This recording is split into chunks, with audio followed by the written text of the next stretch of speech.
তমলুকে সমবায় সমিতি নির্বাচনের ফল ঘোষণার পর একেবারে দুমদুমার কাণ্ড বেঁধে যায়।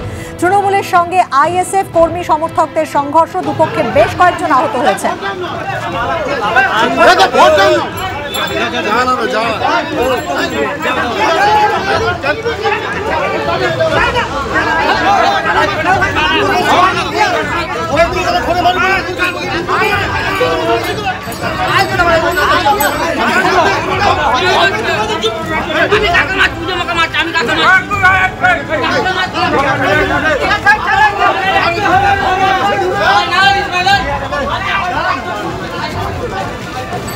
জেতার পর তৃণমূলের বিজয় মিছিল থেকে হামলার অভিযোগ, আইএসএফ এর অভিযোগ অবশ্য অস্বীকার করেছে তৃণমূল।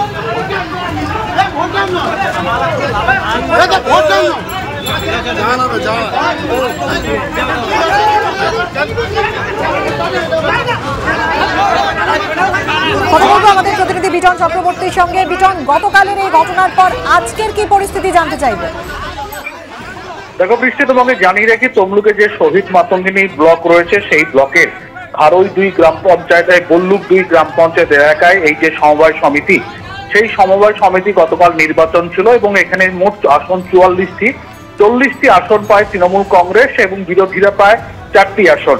এবং বলা ভালো যে এখানে কিন্তু তৃণমূল কংগ্রেসের বিরুদ্ধে বিরোধীরা সবাই একজোট হয়ে প্রার্থী দিয়েছিল। যদিও তুমি জানো যে সমবায় সমিতি নির্বাচনে কোনো প্রতীক থাকে না, কিন্তু কার্যত যেটা দেখা গেছিল যে তৃণমূলের বিরুদ্ধে বিজেপি, বামেরা, আইএসএফ তারা একজোট হয়ে লড়াই করেছিল এবং যখন 40টি আসন পেয়ে তৃণমূল কংগ্রেস জয়লাভ করে, তারা যখন বিজয় মিছিল করে, অভিযোগ সেই বিজয় মিছিল থেকেই কিন্তু আইএসএফ কর্মী সমর্থকদের যে বাড়িঘর রয়েছে সেগুলোকে ভাঙচুর করা হয় এবং তাদেরকে মারধর করা হয়। পাল্টাও কিন্তু আইএসএফ কর্মী সমর্থকরাও কিন্তু বাধা দিতে থাকে এবং তখনই গন্ডগোলের সূত্রপাত এবং রীতিমতো বাঁশ নিয়ে, লাঠি নিয়ে কিন্তু একে অপরের ওপরে কিন্তু ঝাঁপিয়ে পড়ে এবং এই ঘটনায় কিন্তু দুপক্ষের অন্তত 10 থেকে 12 জন আহত হয়েছেন। যদিও তৃণমূল কংগ্রেস তারা এই অভিযোগ অস্বীকার করছে। তাদের বক্তব্য আইএসএফ এর লোকজনই তাদেরকে মারধর করেছে, কর্মী সমর্থককে মারধর করেছে।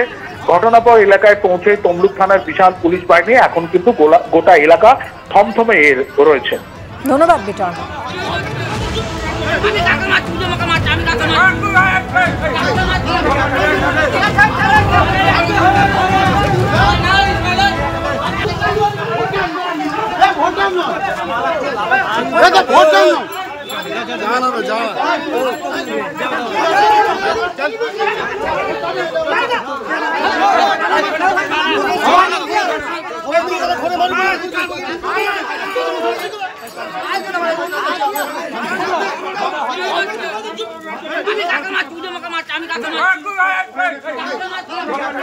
আমি